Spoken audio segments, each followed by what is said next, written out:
વિશ્વમાં પુનઃ મહામારીના ભરડાની દહેશત વ્યક્ત કરાઈ રહી છે। ભારતમાં પણ HMPV વાયરસે પગપેસારો કરતા સરકાર સહિતનું તંત્ર એલર્ટ થઈ ગયું છે। તો બીજી તરફ ભરૂચ જિલ્લા શિક્ષણ વિભાગે પણ સતર્કતા દાખવીને પાણી પહેલા પાળ બાંધી છે। ગુજરાત રાજ્યમાં HMPV વાયરસના લક્ષણો ધરાવતા બાળકોની સારવાર કરાવવામાં આવી રહી છે। બીજી તરફ બાળકોમાં ફેલાતા આ રોગને અટકાવવા માટે આરોગ્ય તંત્ર દ્વારા જરૂરી તૈયારીઓ કરવામાં આવી છે। ભરૂચ જિલ્લામાં હાલમાં એક પણ HMPV વાયરસનો કેસ નોંધાયો નથી, પરંતુ આવનાર સમયમાં શૈક્ષણિક પરીક્ષા તેમજ બોર્ડ પરીક્ષાને ધ્યાનમાં રાખીને શિક્ષણ વિભાગે પણ કમર કસી છે। જિલ્લા શિક્ષણ અધિકારી દ્વારા શાળાઓમાં આ અંગે સૂચનાઓ આપવામાં આવી છે અને વાયરસ સામે લડવા માટેની તમામ તૈયારીઓ સાથે સજ્જ થયા છે। તેમજ સરકાર દ્વારા જે પણ ગાઈડલાઈન આપવામાં આવશે તે મુજબ શાળાઓને એલર્ટ કરવામાં આવશે, તેમ જિલ્લા શિક્ષણ અધિકારીએ જણાવ્યું હતું।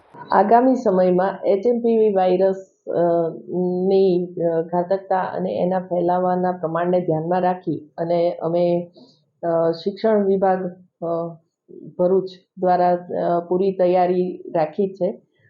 રાજ્યમાંથી જેવી એડવાઇઝરી જાહેર થશે એ સાથે જ અમે શાળાઓમાં તકેદારીના પગલાં લેવા માટે તૈયાર છીએ।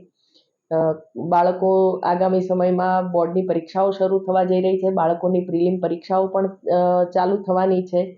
તે સમયમાં બાળકોને HMPV વાયરસ થી શક્ય એટલા વધારે પ્રમાણમાં બચાવી શકીએ એ માટેના સાવચેતીના પગલાં લેવા માટે અમે તૈયાર છીએ। અમારો એક્શન પ્લાન પણ રેડી છે।